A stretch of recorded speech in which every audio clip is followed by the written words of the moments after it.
Hallelujah, hallelujah, hallelujah. धन्यवाद प्रभु यीशु, धन्यवाद प्रभु यीशु, धन्यवाद प्रभु यीशु। Hallelujah, hallelujah, hallelujah. मेरे प्यारे भाई और बहनों, अभी हम परमेश्वर का वचन सुनने जा रहे हैं। यदि आपके पास बाइबिल होगा तो उसे खोल दीजिए। लूका का सुसमाचार अध्याय 12 वचन 24। लूका का सुसमाचार अध्याय 12 वचन 24 मैं पढ़ रही हूँ, ध्यान देकर सुनो। कौवों पर ध्यान दो, वे न बोते हैं न काटते, न उनके भंडार और न खत्ता होता है, तो भी परमेश्वर उन्हें पालता है।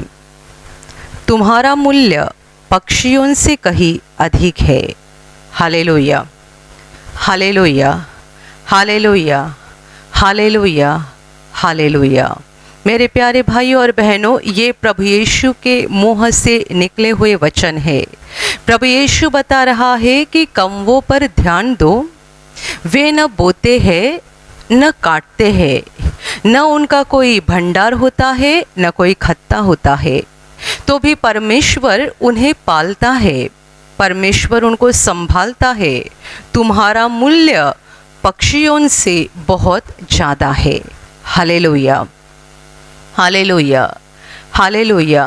मेरे प्यारे भाइयों और बहनों, प्रभु यीशु इन वचनों के द्वारा लोगों को ये सिखा रहा था कि हमें किस तरीके से परमेश्वर के ऊपर निर्भर होना ज़रूरी है, कैसे हमें अपनी सारी चिंता को परमेश्वर के हाथों में सौंप देना चाहिए।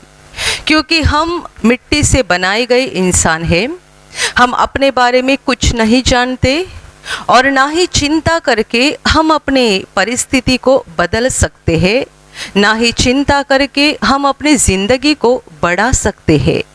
हम अपने बारे में कुछ जानते नहीं हैं और अपने दिमाग से, अपने बुद्धि से कुछ नहीं कर सकते हैं। प्रभु यीशु ने ऐसा सवाल किया था कि ऐसा कौन है जो चिंता करके अपनी ज़िंदगी को बढ़ा सकता है।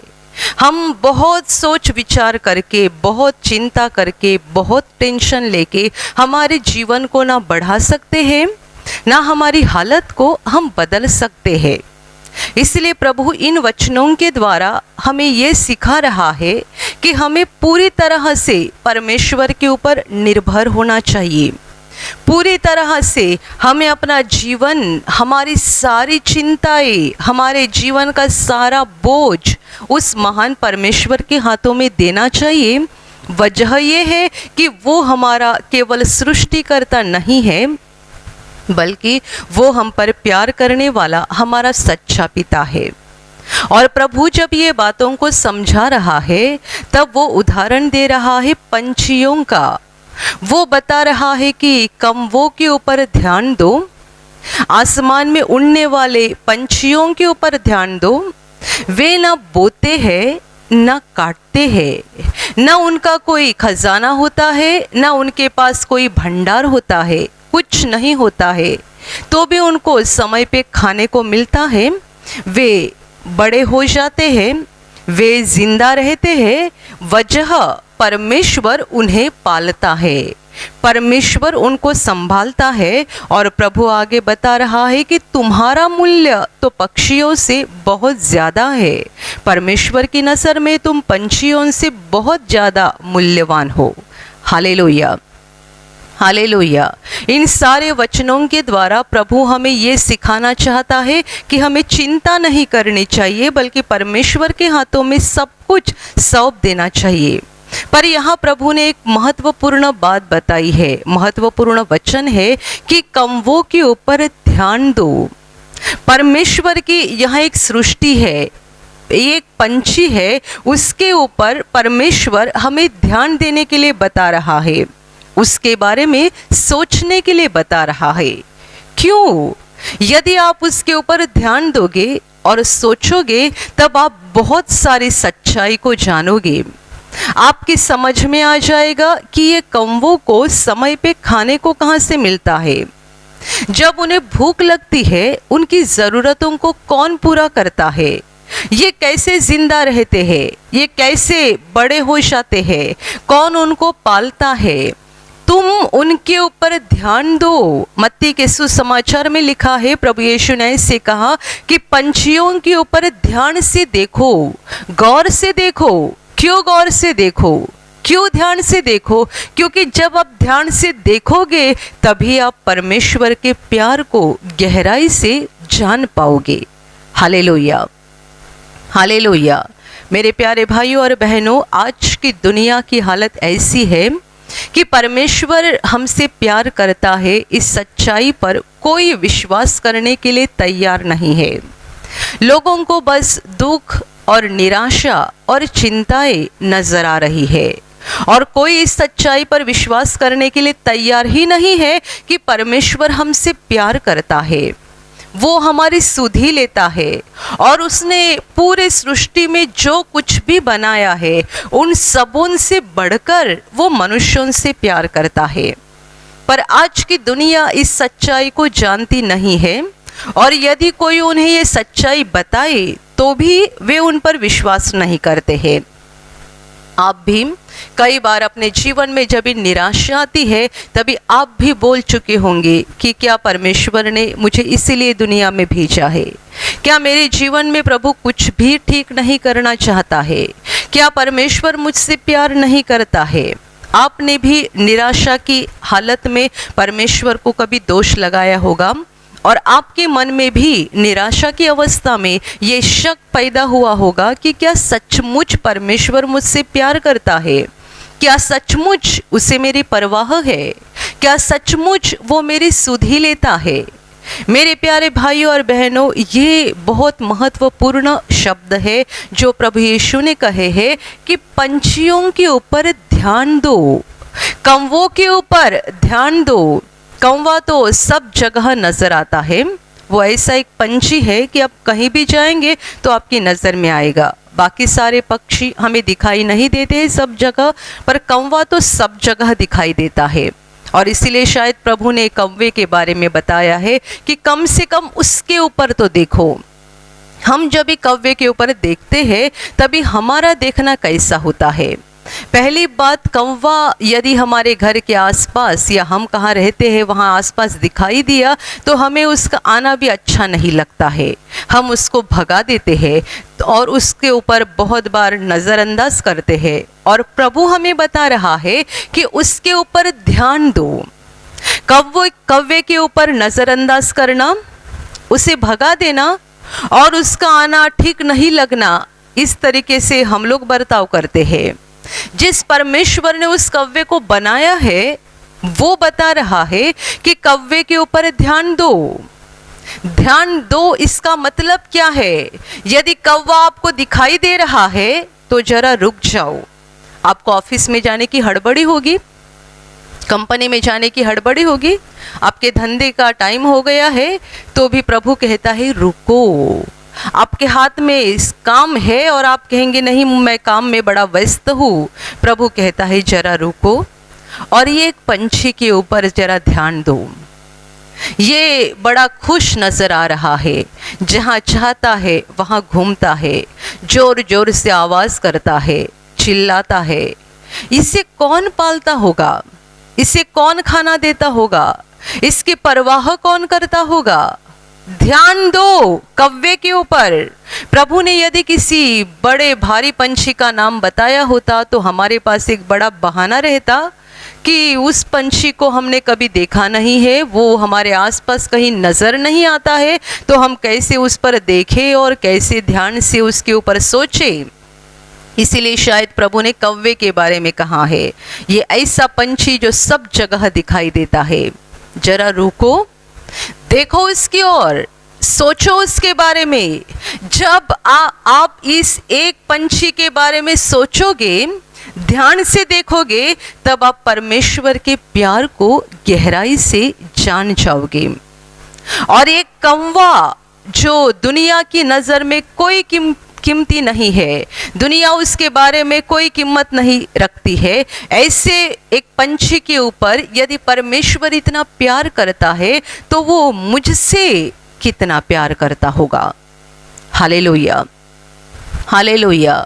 बुरी बात यह है कि आज लोगों के पास समय नहीं है परमेश्वर के चीज़ों के ऊपर देखने के लिए, परमेश्वर के हाथ के कामों के ऊपर देखने के लिए, परमेश्वर के मुंह से बनाए गए सृष्टि के ऊपर देखने के लिए, परमेश्वर की बातों की ओर देखने के लिए, उसके ऊपर ध्यान से सोचने के लिए लोगों के पास समय नहीं है।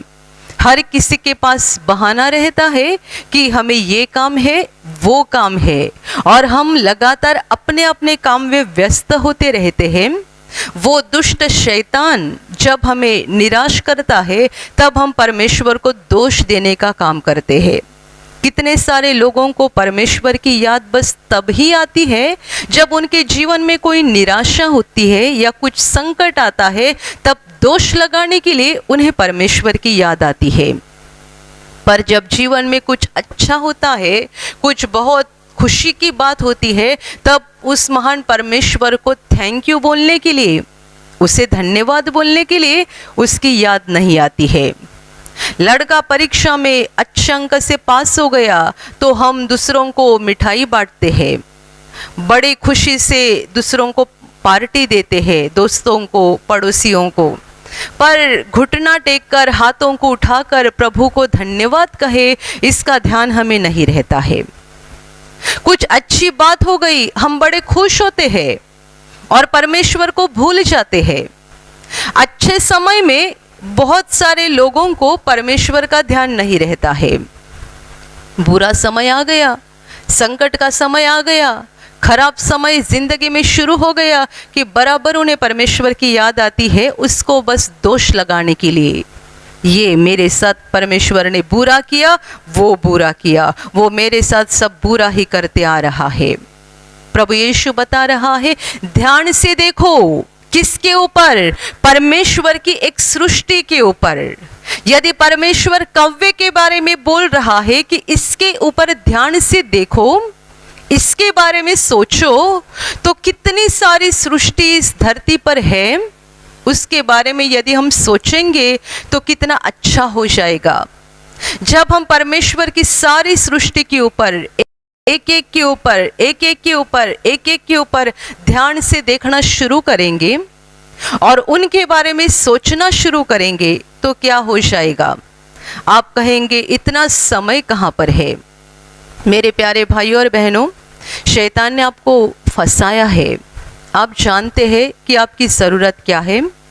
आपकी ज़रूरत और मेरी ज़रूरत ये है कि हमें परमेश्वर के करीब जाना है और उससे जुड़ना है। हर मनुष्य की भलाई इसी में है कि वो परमेश्वर के करीब जाए और उससे जुड़ जाए।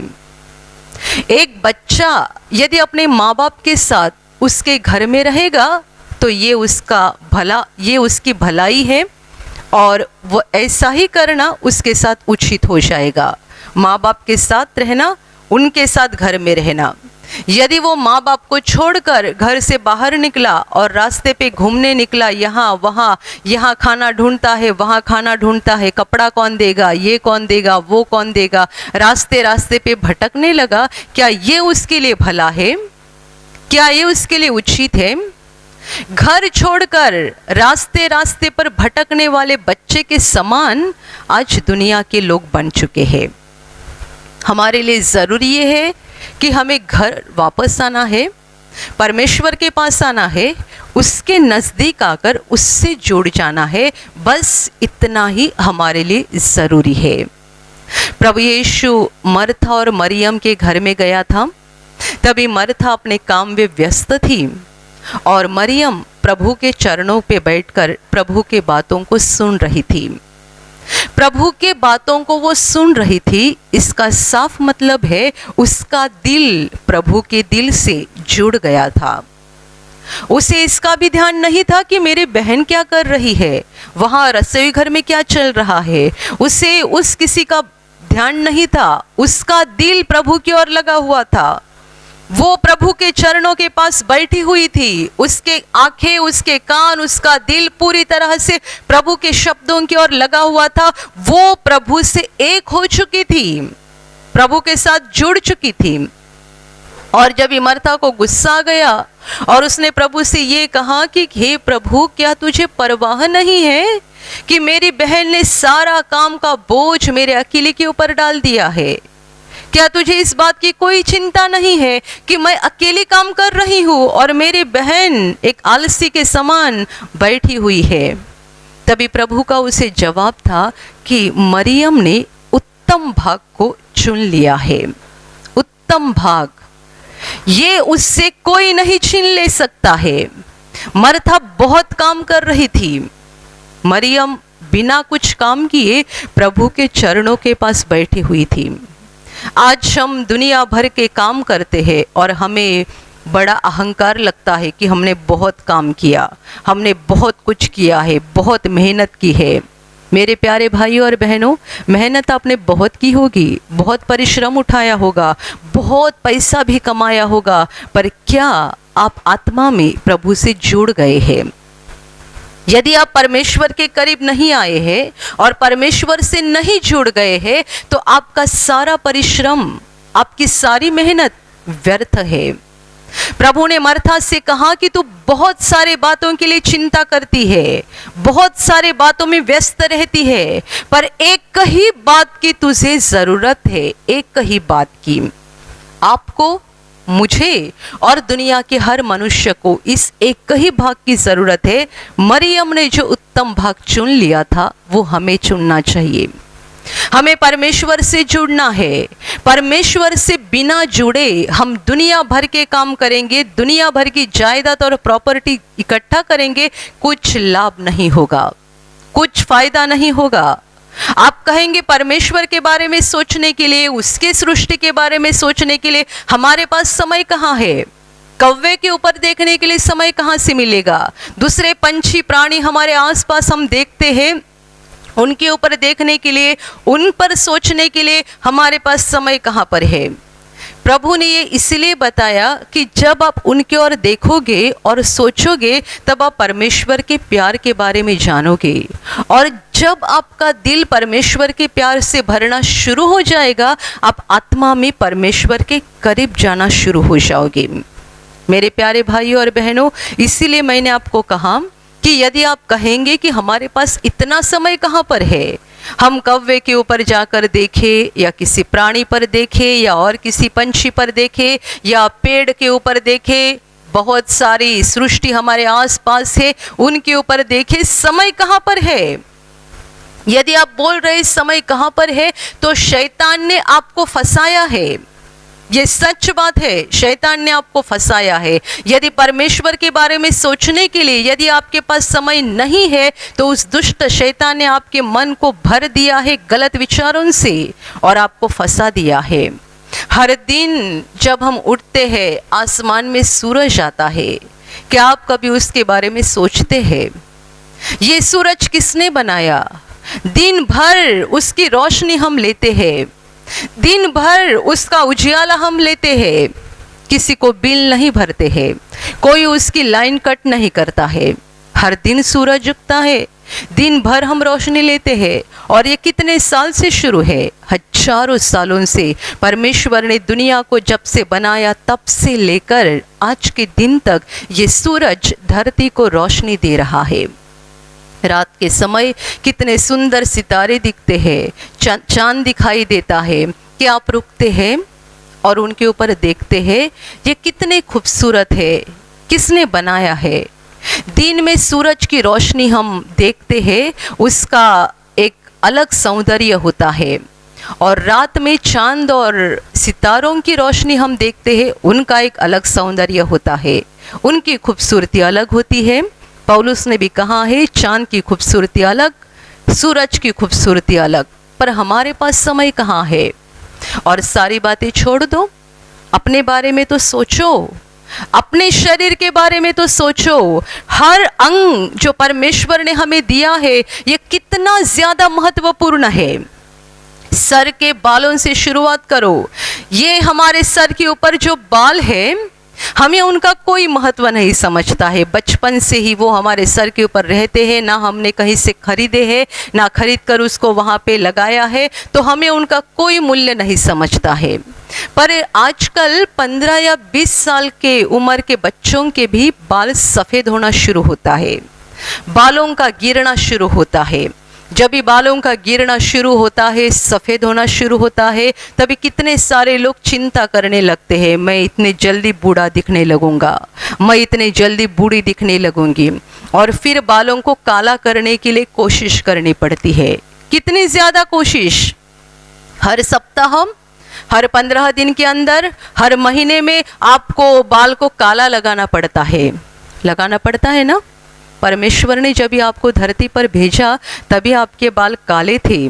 जब आप 10 साल के थे आपके बाल काले थे, जब आप 15 साल के थे आपके बाल काले थे, जब आप 20 साल के थे आपके बाल काले थे। पर अभी आपके बाल सफ़ेद हो रहे हैं और आप बड़े चिंतित हो चुके हैं।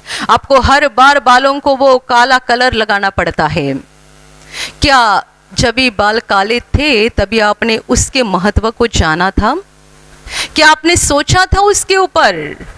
कम से कम आज तो सोचना शुरू करो। आँखों के बारे में सोचो। हम बचपन से ही आँखों का कितना आसानी से इस्तेमाल करते हैं, बड़ी आसानी से आँखों का इस्तेमाल करते हैं, कुछ उनका मूल्य समझता नहीं है।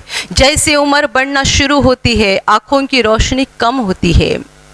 पहले तो लोगों को 50 के बाद आँखों की रोशनी कम होना शुरू होता था, उम्र 50 के बाद जाएगी तभी। पर आजकल देखा जाए तो 10-12 साल के बच्चे होते हैं, उनके भी आँखों की रोशनी कम होते जा रही है। बताया जाता है कि मोबाइल का ज़्यादा इस्तेमाल करने के कारण या ज़्यादा नज़दीक से टीवी देखने के कारण उनकी आँखों के ऊपर असर हो रहा है। पर ये आँखें जिस परमेश्वर ने हमें दी है, क्या हमने उसको कभी धन्यवाद दिया है? क्या हमने इन आँखों के बारे में कभी ध्यान से सोचा है? किसने बनाई आँखें?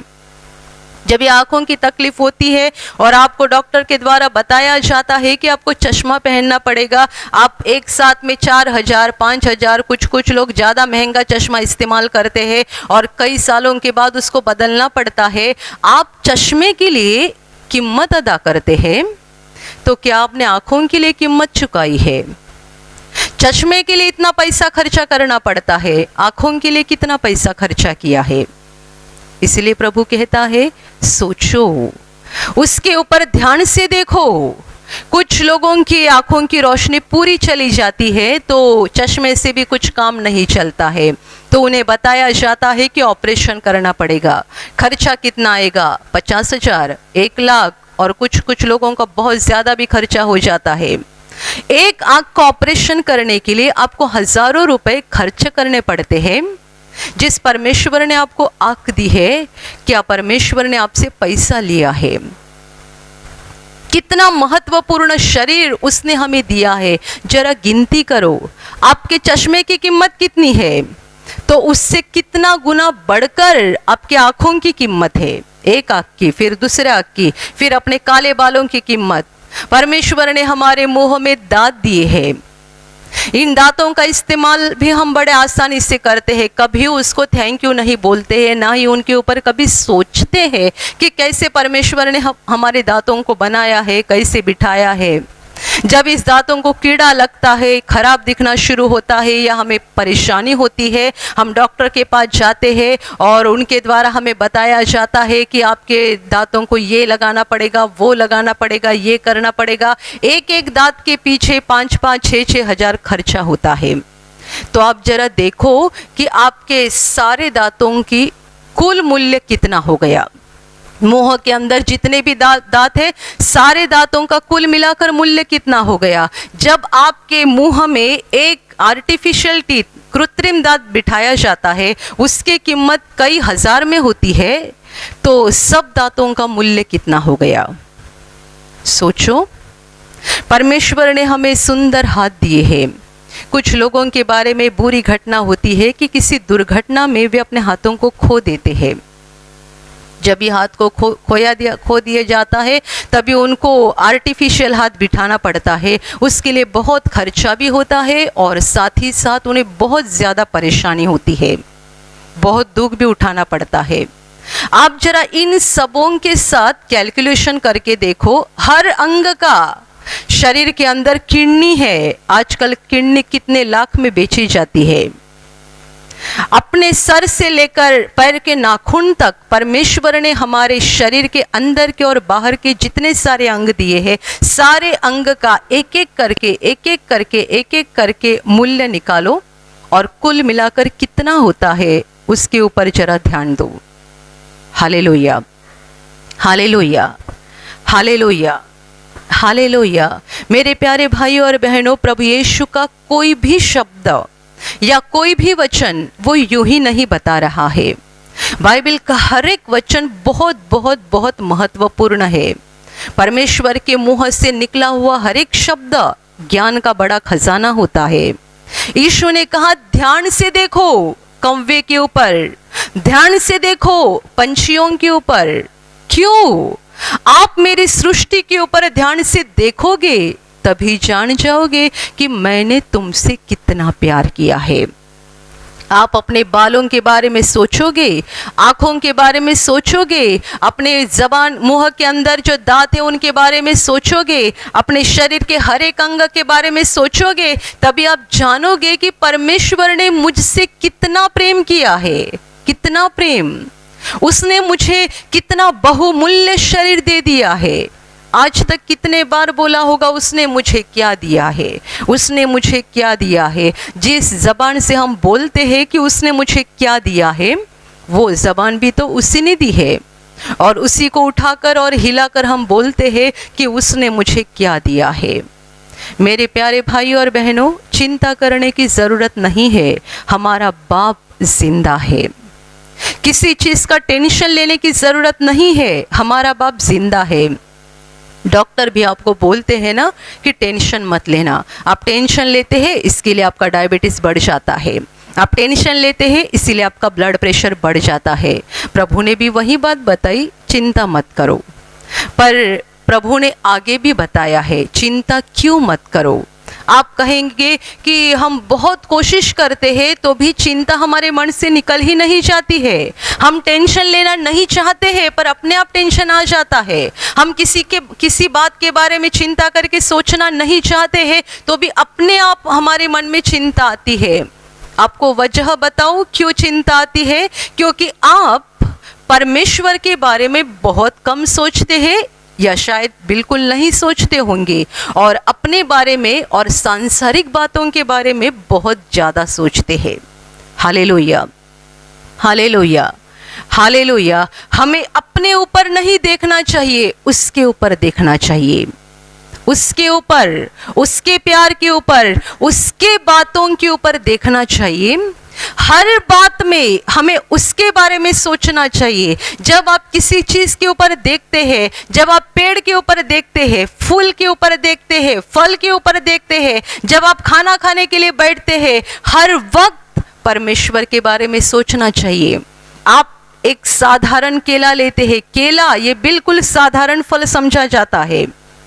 ये साधारण फल जब भी आप हाथ में लेते हैं उसको तुरंत खा डालते हैं, पर खाने से पहले जरा हाथ में लेकर 1 मिनट के लिए उसके ऊपर ध्यान से देखो। मेरे परमेश्वर पिता ने ये मेरे लिए बनाया है। इसको किसके द्वारा हम बना सकते हैं? केला कौन से फैक्ट्री में बन सकता है, कौन से रसोई घर में बन सकता है, कौन से होटल में बन सकता है?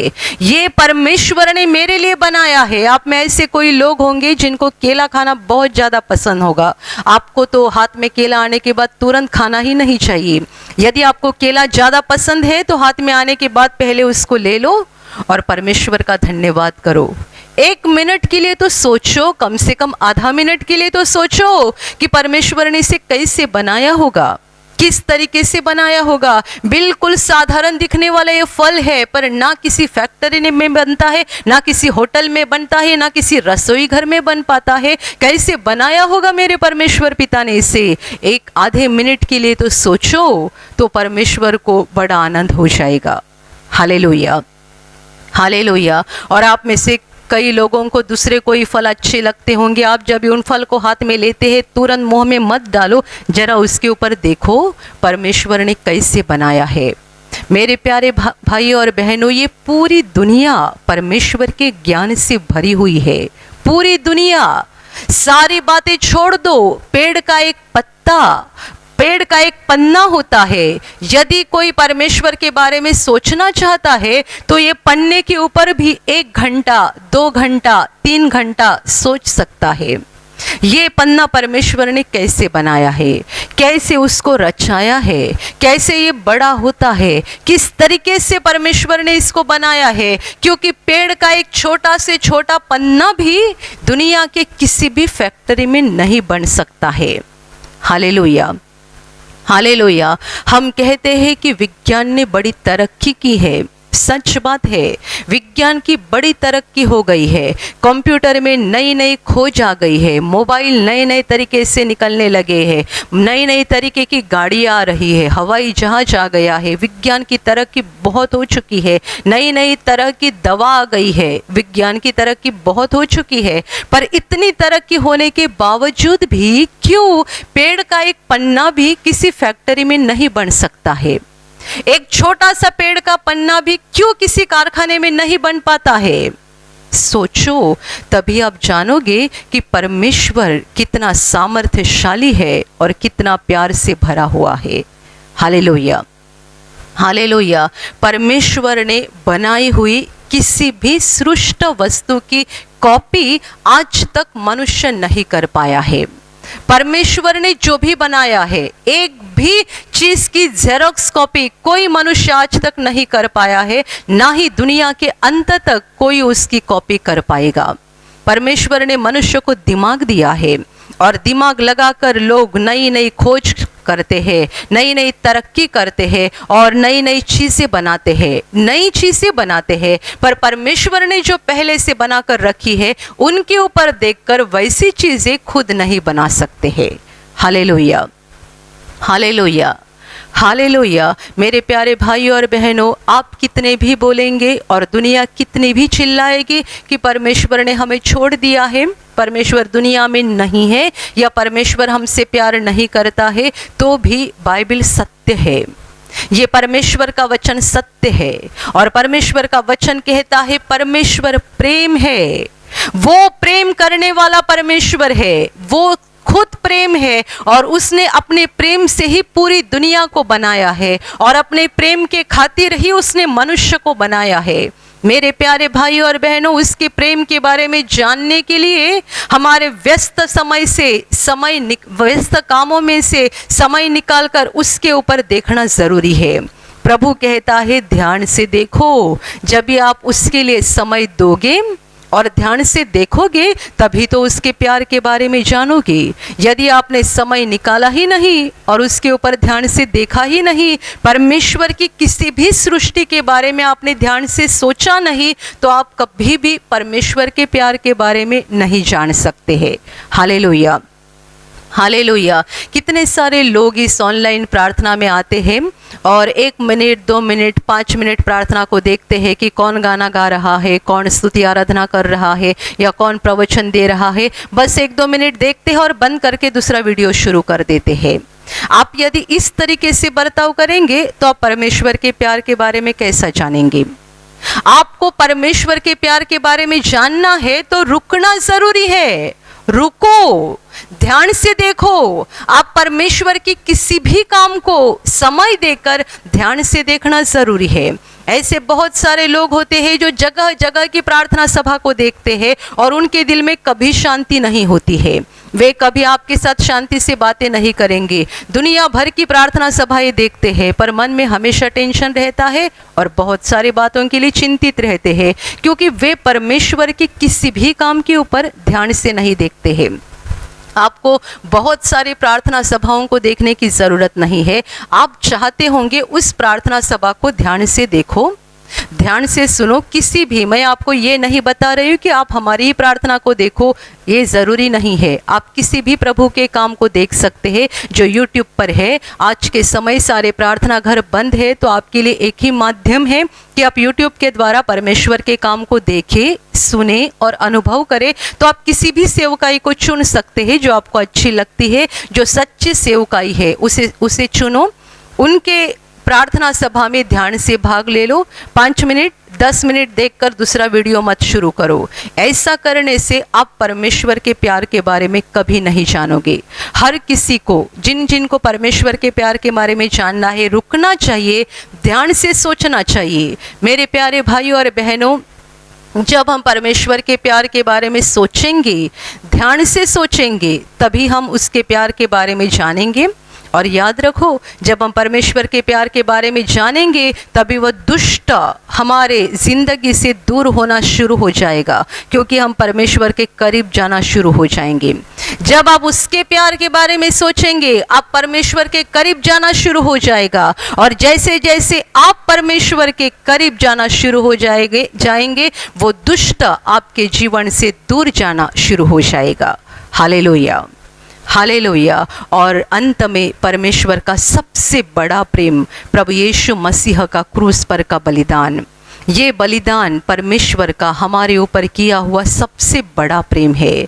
बाइबल कहती है कि जिसने अपने इकलौते पुत्र को भी हमारे लिए रख न छोड़ा, वो उसके साथ हमें सब कुछ क्यों कर न देगा। जिसने अपने इकलौते पुत्र को भी नहीं रख छोड़ा, उसने हमारे लिए सूरज बनाया, चांद तारे बनाए, पेड़ पौधे बनाए, प्राणी बनाए, पंछी बनाए, मछलियाँ बनाई, समुंदर बनाया, झरने बनाए, और उसने हमें बनाया। और ये सब होने के बाद, ये सारा प्रेम करने के बाद, परमेश्वर ने हमें पापों से बचाने के लिए और अनंत जीवन दिलाने के लिए अपने इकलौते पुत्र का बलिदान किया। ये परमेश्वर का सबसे बड़ा प्रेम है। जो इस बड़े प्रेम के बारे में सोचते हैं, वे परमेश्वर के सचमुच दीवाने हो जाते हैं। जो उस क्रूस के बलिदान के बारे में सोचते हैं, वो यीशु को पाने के लिए पागल हो जाते हैं, क्योंकि उस क्रूस पर हम परमेश्वर का सच्चा प्रेम देखते हैं, सबसे बड़ा प्रेम देखते हैं। रुको उस क्रूस के पास, देखो उस क्रूस के ऊपर, देखो इस महान बलिदान के ऊपर, सोचो इस महान बलिदान के बारे में। आपका दिल आज जैसा है वैसा नहीं रहेगा, बदल जाएगा आपका दिल। परमेश्वर का प्रेम आपके दिल में आ जाएगा, और आप कभी नहीं बोलेंगे कि परमेश्वर मुझसे प्रेम नहीं करता है। आपकी ज़बान हिलेगी परमेश्वर के बारे में ये बोलने के लिए कि वो प्रेम है, उसने मुझ पर प्रेम किया है। मैं गलत हूँ, मैं झूठा हूँ, पर वो झूठा नहीं है, वो सच्चा है, वो सही है। Hallelujah, hallelujah, hallelujah. तो मेरे प्यारे भाइयों और बहनों, परमेश्वर के प्यार के बारे में सोचना शुरू करो।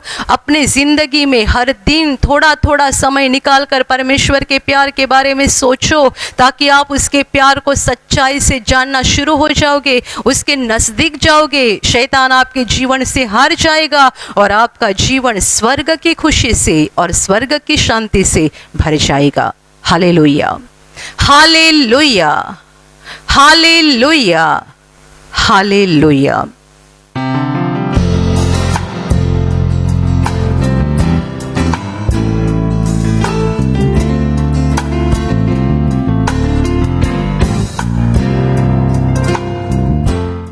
दहीसर से भाई सखाराम हिले उनकी गवाही बता रहे हैं कि 2020 में लॉकडाउन के समय उन्हें अचानक ठंडी देकर बुखार आ गया। उसके बाद उन्हें खाना भी ठीक से नहीं जाता था, वो सोकर ही रहते थे। ऐसी तकलीफ़ उन्हें 2 से 3 महीने तक हो रही थी। एक दिन उनकी पत्नी ने आशीष प्रार्थना घर में फ़ोन पर उनकी समस्या बताई। फ़ोन पर उनके पति के लिए प्रार्थना की गई।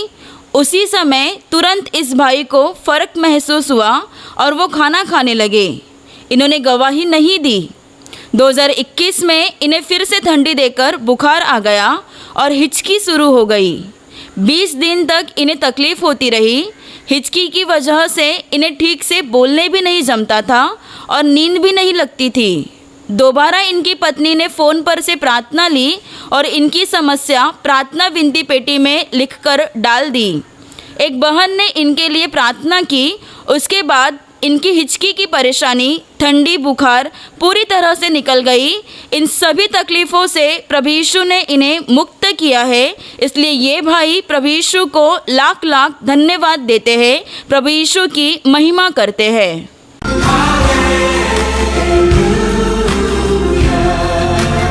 लोअर परेल से बहन प्रमिला पांडे उनके बच्चों की गवाही बता रही है कि मार्च 2021 से उनका बड़ा बेटा खाना खाना छोड़ दिया था और कुछ भी खाता नहीं था। उसको हमेशा उल्टी जैसा लगता था। उस समय इस बहन ने इतना ध्यान नहीं दिया।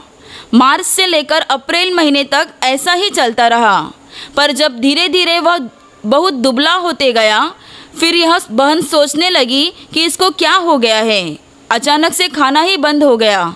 इस बहन ने यूट्यूब पर ऑनलाइन प्रार्थना सभा में भाग लिया और उसके खाने पर आशीष ली। प्रभु की दया से इनका बेटा अच्छे से खाना खाने लगा और उसकी तबीयत भी अच्छी हो गई है। इसके अलावा उसको अचानक से जुलाब की परेशानी शुरू हो गई। हर 2 मिनट में उसे जुलाब होता था। फिर इस बहन ने विश्वास से प्रभु यीशु के पास प्रार्थना की और ऑनलाइन प्रार्थना सभा में भाग ली। तेल और पानी का इस्तेमाल किया। प्रभु की दया से उसकी वो भी परेशानी ख़त्म हो गई।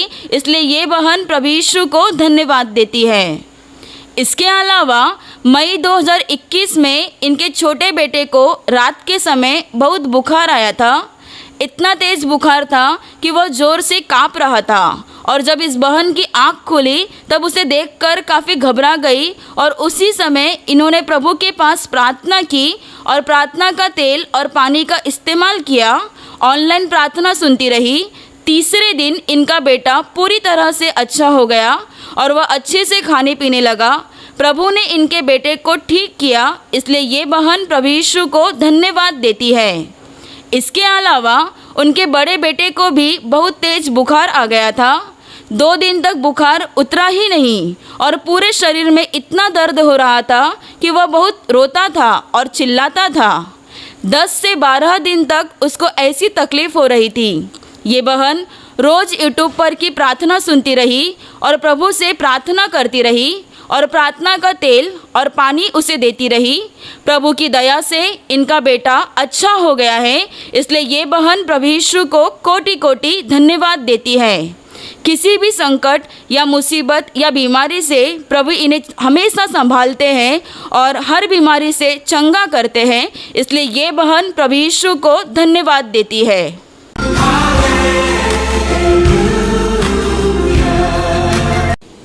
এই ভাইয়ের নাম দীনেশ মাইতি, আর গাঁও কলকাতা পশ্চিম মেদিনীপুর, বোম্বাই ওয়াডালায় থাকে। ওনার গাওয়ায় আছে কি 2.5 থেকে 3 মাস হলো মাথায় চুল উঠেছিল 4-5 জায়গা থেকে। এই ভাই ভাবতো এ কি হলো। हर शुक्रवार और रविवारे प्रार्थनाয় भाग নিত আর বিশ্বাস থেকে ব্রাদারের কবরের মাটি আর প্রার্থনার তেল মাথায় লাগাতো। পুরো চুল হয়ে গেছিল যেরাম ছিল। এই জন্যে প্রভুকে ধন্যবাদ। আর दूसरा गवाही আছে কি ডান পায়ের উঙ্গলি থেকে পু বাইরে আসতো আর পা দুখতো। हर शुक्रवार और রবিবারে প্রার্থনায় ভাগ নিত আর বিশ্বাস থেকে ব্রাদারের কবরের মাটি আর প্রার্থনার তেল লাগাতো আর পুরো ঠিক হয়ে গেছে। এই জন্যে এই ভাই প্রভুকে কোটি কোটি ধন্যবাদ জানালো। भाई दिनेश माइती वडाला में रहते हैं और उनका गांव कोलकाता में है। वे उनकी गवाही बताते हैं कि 2.5 से 3 महीने से उनके बाल बहुत झड़ रहे थे। सर पर 4-5 जगह से बाल बहुत ज़्यादा निकल चुके थे। वो यह सोच रहे थे कि क्या हो जाएगा। वो यूट्यूब पर हर शुक्रवार और रविवार प्रार्थना सभा में भाग लेते रहे और विश्वास से ब्रदर की कब्र की मिट्टी और प्रार्थना का तेल अपने सर पर लगाते रहे। प्रभु की दया इनके ऊपर हो गई और उनके सर पर बाल आ गए। उनके सर पर जैसे बाल थे वैसे ही बाल आ गए। इसलिए ये भाई प्रभु यीशु को धन्यवाद देते हैं। इसके अलावा इनकी दूसरी गवाही है कि इनके दाएं पैर की उंगली में से पू निकलता था, जिस वजह से पैर बहुत दुखता था। यूट्यूब पर हर शुक्रवार और रविवार की प्रार्थना सभा में भाग लेते रहे और विश्वास से ब्रदर की कब्र की मिट्टी और प्रार्थना का तेल का इस्तेमाल करते रहे। प्रभु की दया से उनका पैर पूरी तरह से ठीक हो गया है। इसलिए ये भाई प्रभु यीशु को कोटि कोटि धन्यवाद देते हैं।